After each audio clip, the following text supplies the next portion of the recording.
We are Re-Lax, a lacrosse ball regripping service that refurbishes lacrosse balls. My name is Alex Wallace, I'm the CEO. My name is Matt Warren, I'm the CFO. My name is Trey Jerica, I'm the CMO. I'm Ryan Urbanik, I'm the COO.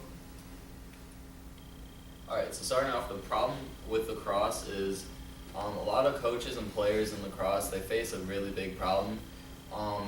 After about 3 to 4 weeks of using a perfectly new ball, it starts to lose its grip and becomes slippery, causing players to shoot and pass inaccurately. We call these balls greasers. So, after balls become greasers, teams are forced to either throw the balls out or just give them away. There's no real solution to the greasers. So, what this means is that teams have to purchase new balls from anywhere from $2 and above, which is very expensive. And most teams' budgets don't allow for new ball purchasing throughout the season. It's only qualified for the one-time purchase of lacrosse balls. So that doesn't account for the greasers that they lose during the year. So the solution to this problem, we've come up with a unique one-of-a-kind service that regrips the lacrosse balls once they become greasers. So we've come up with a special machine that you put in the greasers and what comes out is a new lacrosse ball. So this solves the problem of the greasers, while also it can be done up to 80 times while still meeting the regulation NOXI certified specialties that teams can use the balls for. So that means that we're guaranteeing a quality lacrosse ball for up to 80 times being refurbished. So for our competition, we don't have any direct competitors that do the refurbishing like we do. So indirect competitors that will have a machine that you have to do all the refurbishing yourself. So with us, we do all the refurbishing for you, and you don't have to spend time out of your day or waste money on the machine to do it yourself. And then for our customers, we are targeting pretty much all lacrosse teams, high school, youth, club, and professional and college, and all boys and girls. Lacrosse is the largest growing sport in the United States. Our overall market is, like what Trey said, all lacrosse teams. Our TAM is 34,000 lacrosse teams in the United States, which has a projected revenue of $8,595,200. Our initial SAM is only high school boys and girls in the Midwest, and then moving out east, which is a total of 2,314 teams, which has a projected revenue of $595,333.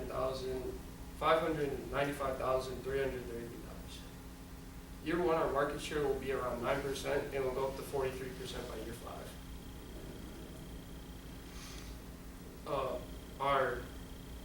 Our projected revenue per customer per month is $63.20. The average lacrosse season is around 4 months, and we will be targeting Illinois.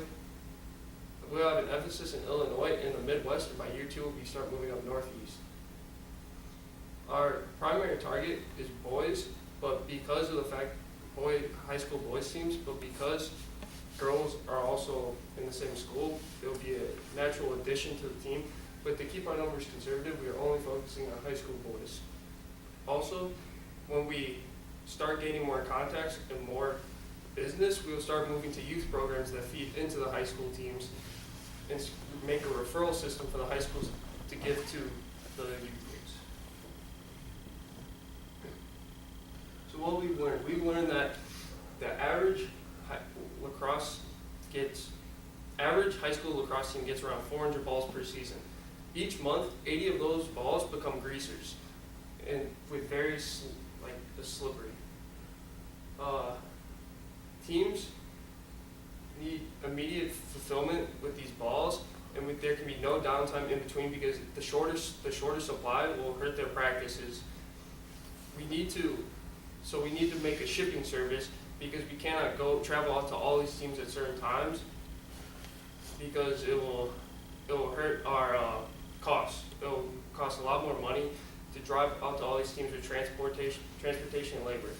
The high school teams that we've already done in the District 211 area have been very pleased with what we've done. We've made a survey, and on a scale of 1 to 5 rating, the likeliness to use product and value of service has been rated at a 4 or higher for every every school.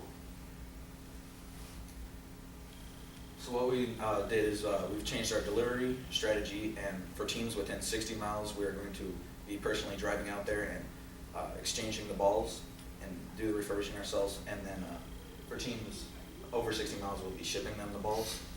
And then we also changed the degreaser machine. And so this is a before and after picture.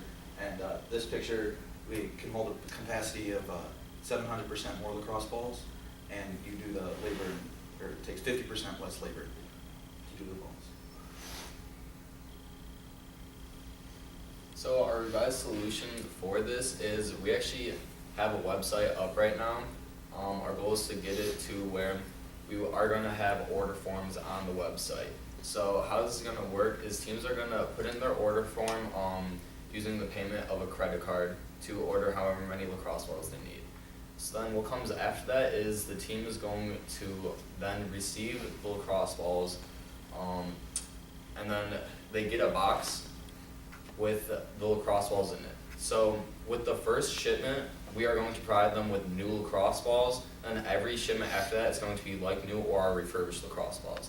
That way we build up an inventory of refurbished lacrosse balls without having to buy new ones every single time.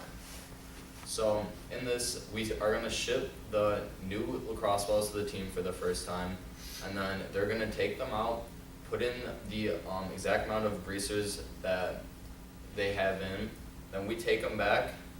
That way they are getting the lacrosse balls to use during practice without any delay time. So we take the greasers back, and then we refurbish them to then provide other teams with the refurbished balls.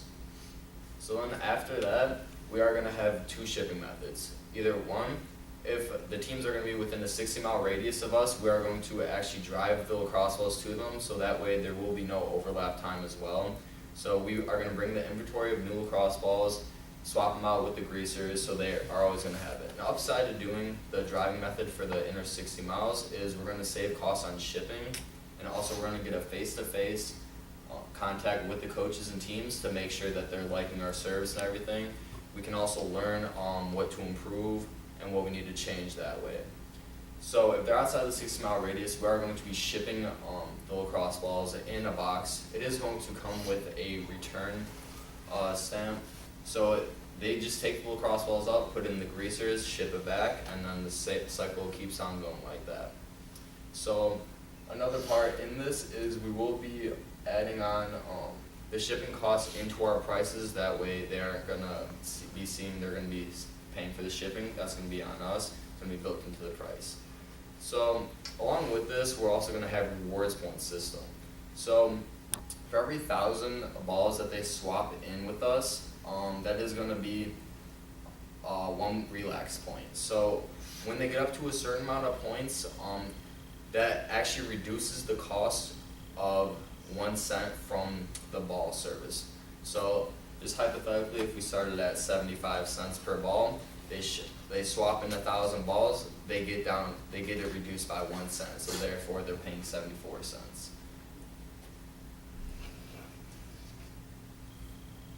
So our unique value proposition is, so we provide high quality balls where the balls are just like brand new. It's a timely service to where we always make sure that you always have a ball during practice, otherwise you won't be able to play.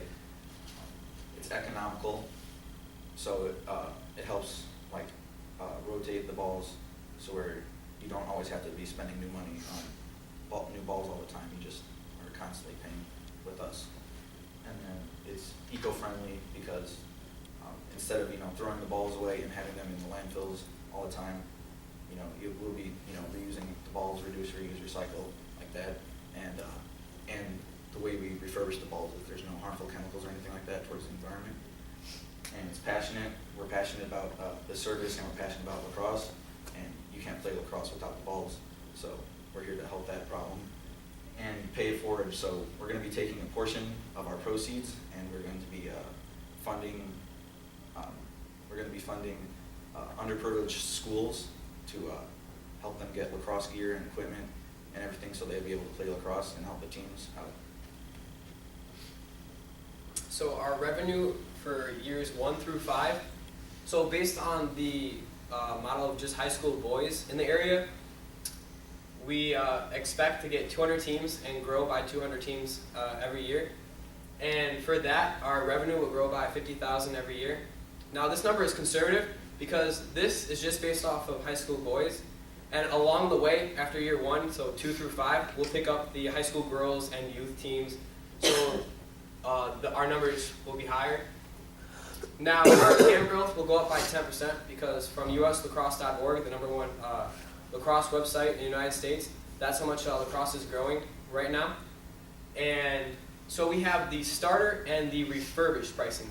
Now the starter is with when teams first join us, where we have new balls and they're getting new balls for the first month. So that will be a one-time fee, and then every time after that will be the refurbished price. So the starter comes out to $1.30 per ball, which is the lowest price for a new ball on the market right now. And so with the average of 80 balls, it'll be a $104 order with a COGS of 81.36 cents and a gross profit margin of 21.8%. Now what teams will be paying 99% of the time is where they be paying 79 cents per ball. So 80 balls is a $63.20. $63.20 order, and the COGS for that is $18.40. It costs us 23 cents per ball to refurbish, and so our gross profit margin on that is 70.9%. So here's our 5 years right here, and the first one is revenue for that, and then after expenses, our net revenue comes out to year 1, about 40,000, year 2, 76,000, year 3, 112,000, year 4, 147,000, and year 5, 183,000. Now those are conservative because this is just based on high school boys. Now for our marketing program starter initiative, so as we enter a new state, we'll email promotions to coaches and do phone follow-ups. So when one state, Illinois, is a big influence in the Midwest, it's really big in lacrosse. So we'll do about 3 follow-ups with them, and after our second follow-up, we'll do a phone call with them and kind of introduce them to the service and talk to them about the lacrosse ball greaser. Now, we'll volunteer or sponsor various tournaments in developing states. Now, this allows us to spread the word of Re-Lax services and get people to know us more and know what we do. We'll participate in lax conferences and conventions. Now, in year 1 and 2, it'll be more of Illinois and the Midwest, and year 3, we hope to get some in the in the northeast part. Now, we'll create an online newsletter on our website and blog to keep people in touch with what's going on and things like that. And we'll connect with potential customers on social media like coaches and procurement staff, like Facebook, Twitter, and LinkedIn, and we'll run special promotions. So if a team signs up by a certain date in the beginning of the year, their 5th refurbishing up to 100 balls will be half off. Now, and then we also have the scholarship program like we talked about earlier, where for each refurbished ball, a certain percentage of that will put into a fund and help out kids, get equipment or sign up for youth leagues or clubs like that so they can play. And this helps us give back to, keep spreading the game of lacrosse. Now, we want teams to be able to relax and not worry about those greasers. We have a really big passion for lacrosse, and we hope you do too, so we can help get the startup funding we need for this company. Now, we are asking for $29,739. Now, $20,381 comes from 20,000 starter lacrosse balls at $1.017. Storage shed to inventory starter balls and serve as a work area is about $1,800, and production of 3 more degreaser machines of the new one that we showed you. Now, these are all based off of 3 of them. So $300 for materials and machine fabrication, $75 for machine motors, because they're motorized, they're powered, not manually. Machine pulleys, 2 per machine, $20 each, and machine stand, $25 each. Now, cleaning production supplies based on 320 batches, which is the annual batches. $351 for 36 grit drum sanding rolls. $200 for cleaning tubs, $77 for soap, $32 for drying towels, and $177 for water usage. Now, we want to set up and maintain an online ordering and payment process, and this includes our domain name, which is $21 per month, which comes out to $252. and $2,000 for a computer and the software needed to run it. And this is all business. There will be no personal with this. And $200 for business cards and brochures to help spread the word of Re-Lax services and get more people to know about it. And we want to attend conference and trade shows and tournaments, attendance and sponsorships. We want to get 4 events at $800 each, so $3,200 total, and incorporation fees of $500, and that's where it all comes down to $29,739. Thank you for your time and for this opportunity and this process.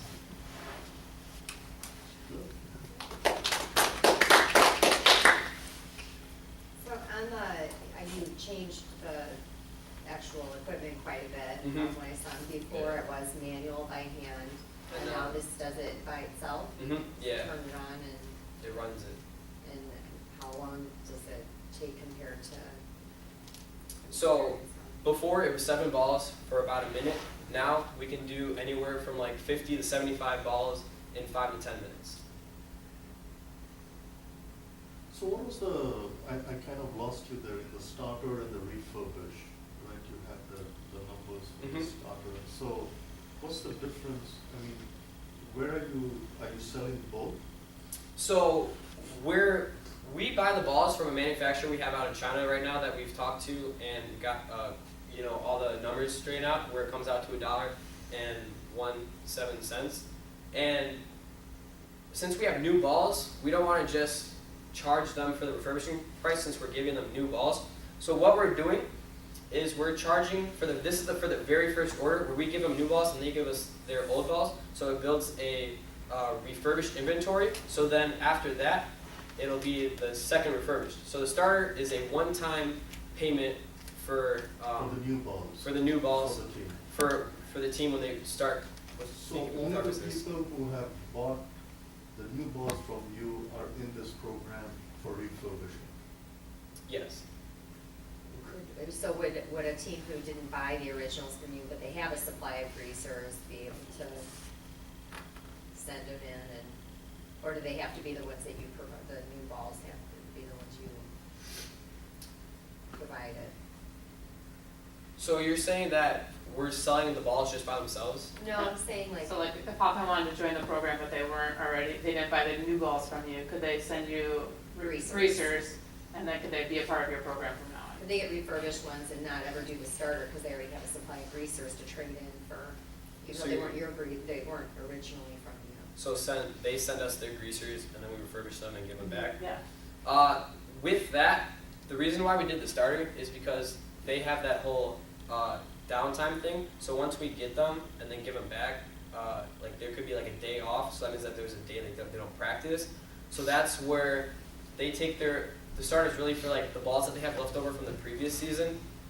They swap them out so they have the new balls. So meaning they don't have to buy, an extra 80 from their budget. But could you refurbish balls that weren't originally bought from you? Yes. Can you talk to any of the athletic directors about the 16,000 starter? The 16,000. Is that, The expense, yeah. Expense. The expense 16,000. that's how much you would charge the school? No, that's how much it costs us to get the starter balls from the manufacturer. How much do you charge the school For the to start off? start off, Oh, 20,800. 20,000. Okay. yes, So have you talked to any ADs about the 20,000? we've talked to at District 211, Lauren Hummel. We've talked to her and Mrs. Peterson, who's in charge of the budgeting for the lacrosse with the vending and stuff and all that. And with the numbers, it was kind of like better than what they pay.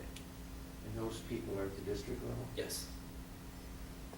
That's what I was gonna ask, is how does this compare to what they're paying for balls today, and this is, With the Attractive to new them. ball, it's actually cheaper than anything on the market. The next competitive is at $1.43.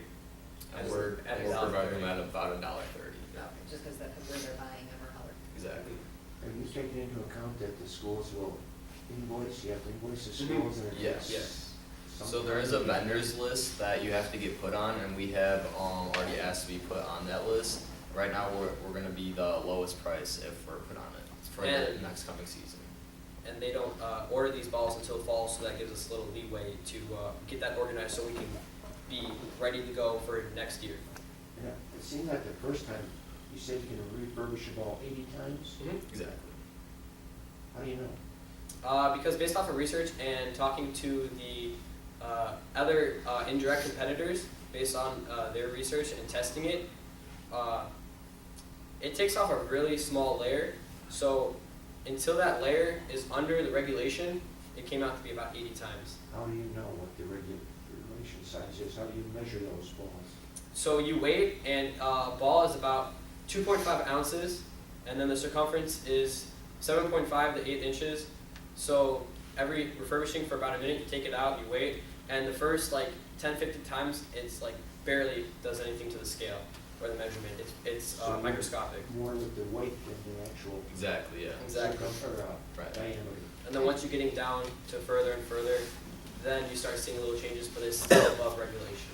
And then you end up just, once they get too light or too small, then you just have to toss them in. But then you have enough of the recurring. Exactly. Right. How big is the machine? I was wondering whose kitchen table that's Kitchen currently sitting there. My count, yeah, it's about maybe a little bigger. And who made Four or that? 5 feet. We did. You did. Yeah, it's probably from here. It's probably about this big, maybe a little smaller, probably to that water bottle. So that's what I was gonna ask, right? So you said you had indirect competitors Mhm. because they're selling such machines. Correct. Yes, But in there's- your case, you're buying, or you're making a machine, or are you buying a machine and modifying it? No, we are making our own machine. Machine. Mhm. And after a lot of testing and rebuilding, we finally found one that's big enough to do a lot of quantity with the same results as the old one. Still using sandpaper. Yeah, still using the sandpaper. Is that a big expense? Not at all, actually. With each batch, it only comes out to about each batch of where it comes into the cogs. It's only with like the supplies, the sandpaper, and all that. It's only like $5.24 for like a whole batch. And you already have a prototype tested? Yeah, we already have the prototype. That picture actually was our prototype. Yeah. So you're all engineers then? Great. Very, very well. So what are you guys, what year in school are you all seniors? Juniors. We're junior. You're all four juniors? Yes. So we gotta pay your way through college, you won't. That would be the goal. So in this thing, one other thing is, do you have an exit strategy, or are you pretty much sticking to developing this for years? We really haven't thought of like selling it off. It's more like having it grow, and with like our scholarship fund, it's kind of like to see the cross even grow further. Oh, because there's a percentage of putting back into. Yeah, Exactly. for the first, yeah. Are you going to incorporate too? Yes. No, yeah, that's what you're kind of, Yeah. incorporation things. I mean, it's interesting that because of some of the other things that you've added in, like the scholarship fund and targeting underprivileged, maybe schools that don't even offer that support today, and giving them equipment, things, you kind of laid it out to grow into something bigger, versus just thinking about what is it gonna be at this moment in time. And all those numbers are in the expenses, so it's all accounted for, how much we're actually donating in with all like the discounts and everything. Oh, that's what I was gonna ask, your net revenue, is it based on the GP, or is it based on beyond the GP? So the net revenue for our expenses, it's with the refurbishing, how much it costs per ball, and getting it overseas with broker fees and everything. So all the costs are built in to get it to our doorstep, or our front door. So all that cost is in the COGS, you're saying? What's in the COGS and what's not in the COGS? So the cogs are how much it takes for like the materials for the machine and sandpaper and all that. So how much it costs to refurbish a ball. So Okay. that's what's in the cogs. And then what's not in the cogs, that's in our expenses, is the manufacturer fees and the broker and shipping and Okay, getting the so balls. you've accounted for all that when you're listing the expenses? Yes. So the expenses is not just the cogs, it's more than that. Yes. Okay. You said you've talked to schools about this? Mm-hmm. Yeah. What schools? We've talked to Schaumburg, for our test trials, we've talked to Schaumburg, Hoffman, Palatine, and Frem. And with schools that we haven't test trial, but we've talked to, we've probably talked to over 150 to 200 where we have a prospect list with all their addresses, emails and everything, which we have all laid out, ready to go. You should, if you get selected to go next month. We have that ready for that, just in case. Pregnant investor. Ready, have that all ready to go.